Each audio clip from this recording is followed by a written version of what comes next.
Good morning from Portugal. అందరూ ఎలా ఉన్నారు? ఈరోజు మనం ఒక వీడియో అప్లోడ్ చేశాం కదా మార్నింగ్, అది డిలీట్ చేయాల్సి వచ్చింది. ఎందుకు డిలీట్ చేయాల్సి వచ్చిందంటే, ఎవరైతే అబ్బాయి ఇంటర్వ్యూ ఇచ్చాడో ఆ అబ్బాయి కొంచెం ఇమీడియట్గా నాకు ఫోన్ చేసి భయపడ్డాడు అనమాట. భయపడి తనకేవో కాల్స్ వచ్చి ఉంటాయి. సో భయపడి, సార్ మేము మా ఫ్యామిలీ కొంచెం భయపడుతున్నారు, సో వీడియో తీసేయండి మీరంటే, నేను అన్నాను ఓకే, నో ప్రాబ్లం, ఎందుకంటే మీ సేఫ్టీ ఇంపార్టెంట్ నాకు ఫస్ట్. సో అని చెప్పేసి నేను వీడియో తీసాను అనమాట. బట్ ఎనీవే, సో మనకి ఈ మ్యాటర్ని ఇప్పటివరకు మనం లైట్గా తీసుకున్నాము. ఓకే, దీన్ని కొంచెం సీరియస్గా తీసుకుని ఇప్పుడు మనం ఏం చేయాలి ఫర్దర్గా అని చెప్పేసి ఈ వీడియో చేస్తున్నాను అనమాట. సో ఎంతోమంది బాధితులు మనకి రీచ్ అయ్యి వాళ్ళ బాధలు చెప్పుకుంటున్నారు, వాళ్ళ డాక్యుమెంట్స్ షేర్ చేస్తున్నారు. కానీ ఇండియాలో ప్రాబ్లం ఏంటంటే ఈ సొసైటీ వల్ల, ప్లస్ విచ్ ఈస్ అండర్స్టాండబుల్, ఎందుకంటే పేరెంట్స్ కానీ సొసైటీ కానీ కొంచెం చెప్పుకోలేని విధంగా ఉంటుంది. మనకి ఏదైనా నష్టం జరిగిందంటే నలుగురిలో చెప్పుకోలేము. సో దానికి భయపడి జనాలు బయటికి చెప్పుకోవడానికి భయపడుతూ ఉంటారు. సో ఎనీవే, ఇప్పుడు చాలామంది ఉన్నారు కదా, రీచ్ అవుతున్నారు కదా నష్టపోయిన వాళ్ళు. వీళ్ళు ఈ ఫర్దర్గా ఏం చేయొచ్చు, లీగల్గా మనము ఏం చేయొచ్చు, ఇలాంటి నష్టాలు జరిగినప్పుడు మనము వీటిని ఎలా ఎదుర్కోగలము లీగల్గా అనేది ఒక ప్రాసెస్ చూద్దాం మనం ఇప్పుడు.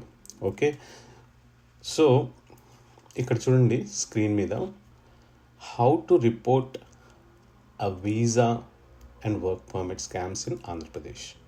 So National Cybercrime Reporting Portal and Helpline, cybercrime.gov.in అని వెబ్సైట్ ఉంది.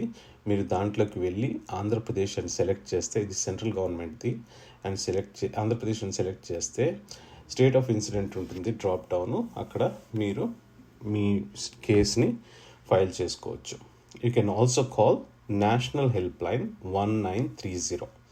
Okay, state specific help line for Andhra Pradesh is this number. మీకు స్టేట్లో కావాల్సిన నంబర్ అయితే ఇది. ఇవైతే డైరెక్ట్గా సెంట్రల్కి వెళ్తే అక్కడ వాళ్ళు స్టేట్ వైజ్ చూసుకుని వాళ్ళు ఆ కేసుని స్టేట్ వాళ్ళకి ఎలకేట్ చేస్తారు. Okay, contact Andhra Pradesh cyber crime authorities, ఇది ఇంపార్టెంట్, చాలా జాగ్రత్తగా చూడండి. For follow-ups or urgent situations, reach out directly to Andhra Pradesh Police Cybercrime officials. Okay. L. Ajay Prasad, Additional Superintendent of Police. Email కూడా ఉంది. ఇక్కడ email చూడండి, add1spncrp_cid appolice.gov.in. So మీరు డైరెక్ట్గా ఈమెయిల్ చేయొచ్చు, మీ స్టోరీ మొత్తం మీకు జరిగిందంతా దాంట్లో చెప్పొచ్చు. నెక్స్ట్ ఇంకా వి హర్షవర్ధన రాజు, సూపరింటెండెంట్ ఆఫ్ పోలీస్ నంబర్ కూడా ఉంది ఇక్కడ, డైరెక్ట్ నంబరు. ఈ నంబర్ నోట్ చేసుకోండి.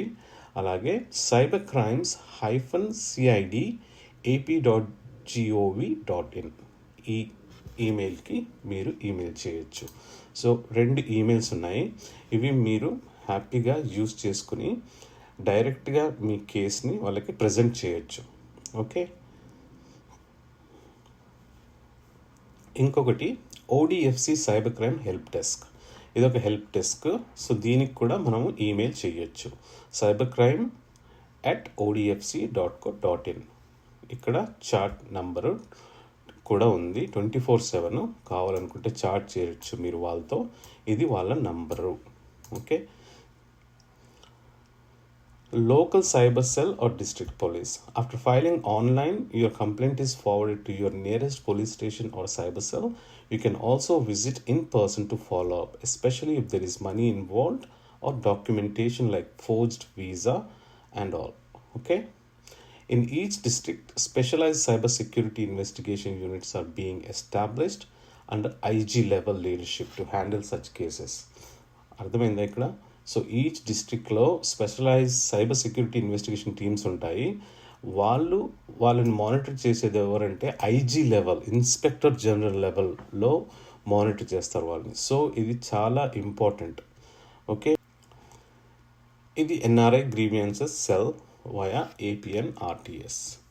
ఇది ఏంటంటే ఇప్పుడు కొంతమంది ఎన్ఆర్ఐస్ ఉంటారు కదా, వాళ్ళు మోసపోయి ఉంటే వాళ్ళు కూడా ఎలా చేసుకోవాలని చెప్పేసి ఇక్కడ ఉంటుందన్నమాట. ఇంకొకటి, file a consumer complaint, right? If you paid for visa, work permit services that were never rendered or were fraudulent, you can file a complaint under Consumer Protection Act 2019. So consumer protection act కూడా ఉంది, దీని కింద మీరు file చేయొచ్చు. Escalate to central agencies for major or multi state frauds.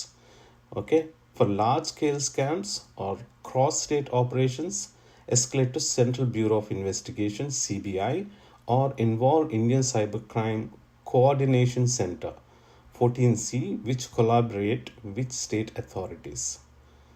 As an example, cyber experts from CID and 14C assisted Andhra Pradesh police in major fake call center fraud cases. Once the complaint is filed online, save the reference number and follow up as needed. మీరు complaint చేసినప్పుడు మీకు ఒక reference number ఇస్తారు వాళ్ళు, ఆ reference నెంబర్ని తీసుకొని మీరు ఫాలో అప్ చేయొచ్చు. దీంట్లో ఇంపార్టెంట్ నాకేమనిపిస్తుందంటే, ఫస్ట్దేమో national cyber crime reporting portal help line. Okay, ఇక్కడ ఆంధ్రప్రదేశ్కి సంబంధించిన నంబర్స్ ఉన్నాయి, ఇది గుర్తుపెట్టుకోండి. ఇక్కడ వెబ్సైట్ ఉంది. సెకండ్దేమో మనకి అడిషనల్ సూపరింటెండెంట్ లెవెల్లో మనకి కాంటాక్ట్ నంబర్స్ ప్లస్ వాళ్ళ ఈమెయిల్ ఐడీస్ ఉన్నాయి. సో మీరు వాళ్ళకి డైరెక్ట్గా ఈమెయిల్ చేయొచ్చు లేదా కాంటాక్ట్ చేయొచ్చు. ఓకే, తర్వాతది ఓడిఎఫ్సి సైబర్ క్రైమ్ హెల్ప్ డెస్క్. ఇది బాగుంది, దీనికి ఈమెయిల్ చేయొచ్చు లేదా చాట్ కూడా చేయొచ్చు. ఈ చాట్ నెంబర్ గుర్తుపెట్టుకోండి, 8779696580. Okay, useful for preparing your case and navigating the portal or police interactions. Okay, ఇంకా అవి నన్ను అడిగితే అవి చాలా ఈజీగా మనం చేసుకోవచ్చు. ఓకే, ఎవరైనా మీరు బాధితులు ఉంటే ఆల్రెడీ మోసపోయి ఏ కన్సల్టెన్సీ అయినా సరే, ఈ కన్సల్టెన్సీ ఆ కన్సల్టెన్సీ అని అలా ఏమీ లేదు. ఎవరైనా సరే, ఎవరైనా మోసం చేస్తున్నారు అంటే మీరు ఈజీగా email through, chat through, phone numbers through complaint చేయొచ్చు. ఓకే, అలాగే ఎవరైనా లీగల్గా ప్రాసెసింగ్ వీసాలు, వర్క్ పర్మిట్లు చేస్తున్నారంటే వాళ్ళని ఎంకరేజ్ చేద్దాం, వాళ్ళని ఎంకరేజ్ చేసి ప్రమోట్ చేద్దాం.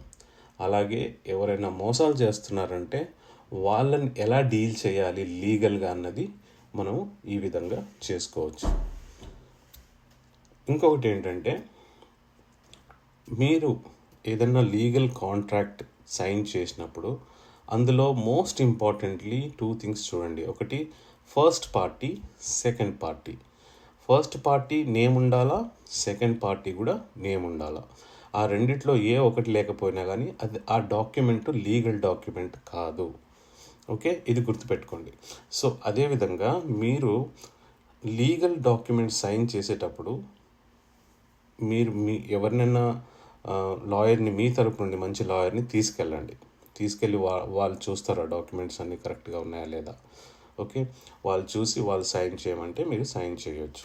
లేని పక్షంలో మీరు ఏం చేయొచ్చు అంటే, మీరు ఈ కన్సల్టెన్సీ వాళ్ళని నాకు ఈ డాక్యుమెంట్ కాపీ ఇవ్వండి, నేను మా లాయర్కి చూపెట్టి మా లాయర్ ఓకే అంటే నేను సైన్ చేస్తానని కాపీ తీసుకోండి. వాళ్ళు లెజిటిమేట్గా లీగల్గా చేస్తే మీకు ఆ కాపీ ఇస్తారు. ఓకే, ఎవరైనా మోసపోయి ఉంటే మీకు తెలిసిపోతుంది, ప్రాసెస్లోనే తెలిసిపోతుంది. అరే నా జర్నీ కరెక్ట్గా వెళ్తుందా లేదా అన్నది మీకు తెలిసిపోతుంది. మీకు 1 year ఆగాల్సిన టైం ఉండదు, మీరు 1 year వెయిట్ చేయాల్సిన అవసరం లేదు కదా. ప్రాసెస్లో మీకు at any point of the process మీకు ఇది కరెక్ట్గా జరగట్లేదు అనిపిస్తే మీరు ఇమీడియట్గా ఫైల్ చేయండి. అలాగే మీకు ఎవరైనా ఫ్రెండ్స్ కానీ మీ సర్కిల్లో ఎవరైనా ఆల్రెడీ మోసపోయిన వాళ్ళు ఉంటే వాళ్ళని కూడా తీసుకొని గ్రూప్గా చేస్తే ఇంకా బాగుంటుంది అనమాట.